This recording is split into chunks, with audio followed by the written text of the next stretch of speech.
Hai semua, bersua lagi dengan Cikgu Mali untuk siri yang keempat bagi matematik tingkatan 4 bab 7 iaitu tajuk graf gerakan. Okey, ini ialah sambungan kepada siri yang ketiga iaitu yang mana sebelum ini kita dah lihat untuk situasi 1. Jadi hari ini saya akan bawakan untuk situasi yang kedua pula. Okey, jadi ini bentuk grafnya agak sedikit berbeza dengan situasi 1 pada siri yang ketiga. Jadi di sini grafnya masih graf jarak melawan masa. Okey, grafnya ialah dari O ke P, P ke Q dan Q ke R. Jadi sebenarnya di sini ialah perjalanannya ialah menunjukkan suatu gerakan dari O menuju ke R. Yang mana dia melalui P dan juga Q. Okey, jadi saya akan tafsirkan satu demi satu iaitu yang pertama ialah bahagian gerakan dari O ke P. Untuk O ke P ialah yang mana kecerunannya ialah kita dah belajar seperti dalam siri 3 kalau dia condong ke kanan bermaksud kecerunannya adalah positif. Gerakan dari O ke P telah mengambil masa iaitu T1 saat. Okey, kemudian dengan jaraknya ialah S meter. Okey, seterusnya kita lihat pula untuk bahagian yang kedua iaitu gerakan daripada P ke Q. Kalau kita perhatikan daripada P ke Q ini, okey, yang ini dia. Yang ini. Okey, P ke Q. Kalau kita perhatikan ada pertambahan jarak dia, kalau pertambahan jarak dia akan naik ke atas, bertambah lagi jarak dia. Tapi ini tidak. Apabila ada pertambahan jarak dan garisnya ialah garisnya yang bentuk macam ni. Okey, jadi ini menunjukkan bahawa dia punya kecerunannya adalah sifar. Okey, dan tadi saya sebut dia ada perubahan dalam jarak. Ini bermaksud bahawa dia dalam keadaan pegun. Okey, jadi dia berada dalam keadaan pegun ataupun jika juga dikenali sebagai dia sedang berhenti. Dia berhenti seketika. Berapa lama dia berhenti? Dia berhenti iaitu dari T1 ke T2. Jadi kalau kita tanya tempoh masa dia berhenti, jadi untuk dapatkan berapa lama dia berhenti di sini ialah T2 kita tolakkan dengan T1 barulah kita dapat tempoh masanya. Jadi T2 tolak dengan T1. Jadi kalau masanya dalam saat maka di sini dalam saat. Okey, seterusnya kita lihat pula bahagian yang ketiga iaitu bahagian untuk dari Q ke R. Jadi dari Q ke R kita tengok dia punya condong ke sebelah kiri. Garisnya macam ni.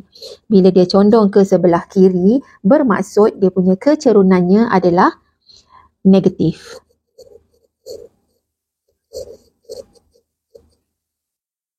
Bila kecerunannya negatif bermaksud laju dia pun negatif. Okey, sebab apa? Sebab kecerunan adalah sama dengan laju. Jadi apabila kecerunan negatif bermaksud laju pun negatif. Apa maknanya laju negatif? Laju negatif ialah dia menunjukkan objek itu bergerak balik ke tempat asal. Ataupun dikenali juga sebagai dia bergerak dalam arah yang bertentangan. Jadi kalau kita perhatikan di sini ialah pergerakan dari Q menuju ke R ini ialah satu pergerakan yang menuju ke tempat asal. Tempat mula-mula dia bergerak tadi. Okey, sekarang tafsiran untuk graf dari O ke R ialah gerakannya ialah mula-mula pergerakan dia pergi iaitu dari O ke P. Okey, iaitu sejauh S meter. Dari O ke P S meter. Kemudian dia berehat. Di sini dia berehat dari P ke Q ni rehat. Okey, kemudian dari Q ke R ini dia bergerak balik semula. Tadi dia bergerak ke P, dia berehat, kemudian dia bergerak balik semula yang mana jaraknya masih lagi S meter. Ini bermaksud gerakan yang telah dilalui oleh objek itu ialah sejauh 2S meter. Dan dalam tempoh masanya ialah kita perhatikan dari O ke P dia pergi, kemudian dari P ke Q dia berehat, kemudian Q ke R dia balik semula. Jadi tempoh masa dia pergi dan juga dia balik termasuk dia berehat ialah T saat. Seterusnya kita lihat contoh iaitu graf jarak masa di bawah menunjukkan gerakan suatu zarah dalam tempoh 12 saat.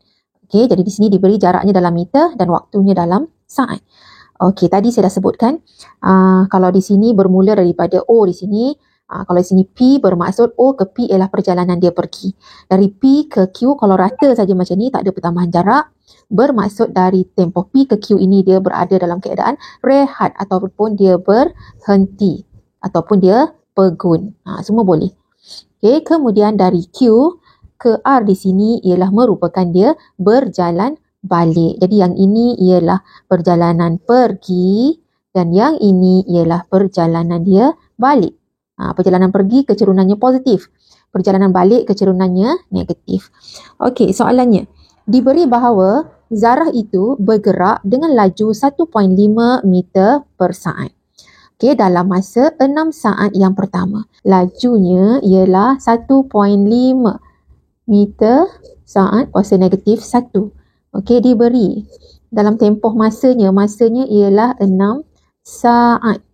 Okey. Jadi, di sini soalan A-nya, nyatakan tempoh masa dalam saat zarah itu berhenti seketika. Untuk soalan A, dia nak tempoh masa dia berhenti seketika. Jadi, tadi saya sebut yang berhenti itu ialah dari gerakan P ke Q sini. Jadi, inilah dia tempoh. Kalau tempoh, kita mesti rujuk paksi untuk waktu ataupun masa. Okey, jadi ini ialah masa yang mana dia berhenti seketika. Yang ini dari P ke Q. Jadi berapa lamakah tempohnya di situ? Untuk dapatkan tempohnya mestilah yang besar tolak yang kecil. Jadi di sini 9 tolak dengan 6 bersamaan dengan 3. Jadi tengok masanya sini dalam saat. Jadi 3 saat. Soalan B. Soalan B pula dia suruh hitung nilai D. Jadi D di sini kita tengok D ialah jarak. D ialah jarak yang paling jauh, yang maksimum yang objek ni pergi. Okey. Jadi dia D di sini macam mana kita nak dapatkannya? Gunakan maklumat yang atas sini tadi. Dia dah bagi 2 dekat sini iaitu lajunya 1.5 masa 6 saat. Masa 6 saat tu yang ini. Jadi inilah dia punya graf dia. Okey. Jadi kalau nak dapatkan dia punya laju, jadi saya lukiskan semula dekat sini supaya awak faham. Ini O ke P. Kemudian saya buat macam ni. Okey, ini jarak mencancangnya yang ini. Yang mencancangnya ini, ketinggian ini ialah bersamaan dengan jarak D. Jadi, ini D. Kemudian yang ininya ialah jarak mengufuk. Mengufuk sini dah beritahu masanya, tempoh masanya 6 saat. Jadi, ini 6 saat. Okey, jadi diberi lajunya ialah 1.5. Dan laju di sini, masih ingat lagi bahawa laju adalah bersamaan dengan kecerunan. Jadi kalau diberi dekat sini, laju adalah bersamaan dengan 1.5. Laju adalah sama dengan kecerunan. Kecerunan ialah jarak mencancang iaitu D bahagi dengan jarak mengufuk iaitu 6 adalah bersamaan dengan 1.5. Maka D adalah sama dengan, ni bawa naik ke atas jadi darab. Jadi 6 darab dengan 1.5. Jadi D adalah bersamaan dengan 9. D ini ialah jarak, maka jaraknya dalam meter. Jadi saya tuliskan dekat sini, D-nya ialah 9 meter. Okey, pergi kepada soalan C. Soalan C ialah hitung laju purata. Okey, di sini dia nak laju purata. Kalau laju ialah jarak bahagi masa. Ini formula yang asas yang perlu kamu tahu. Okey, jadi kalau laju purata pula ialah jumlah jarak. Jumlah, okey, bahagi dengan jumlah masa. Itu bezanya dengan laju dan juga laju purata. Jadi di sini untuk dapatkan dia punya jumlah jaraknya perginya tadi ialah D. D tadi kita dah cari, D-nya ialah 9 meter. D kita dah dapat dah 9 meter. Okey, jadi untuk perjalanan dia pergi yang ini ialah 9 meter. Kemudian di sini dari P ke Q tak ada perubahan jarak. Kemudian dia balik pun jarak dia 9 meter. Jadi pergi 9 meter, balik 9 meter. Jadi bermaksud 9 tambah 9. Kemudian jumlah masanya ialah dia mula-mula bergerak ialah daripada 0 saat. Kemudian dia bergerak, pergi, kemudian sampailah dia balik. Tempoh masa yang diambil ialah 12 saat. Jadi bahagi dengan 12. Jadi ini bermaksud 9 tambah 9 ialah 18 bahagi dengan 12. Bersamaan dengan 1.5.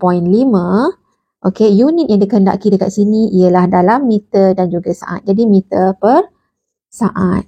Okey, ataupun boleh ditulis sebagai 1.5 meter saat kuasa negatif 1. Sebab saya naikkan S tu ke atas. Jadilah kuasa negatif 1.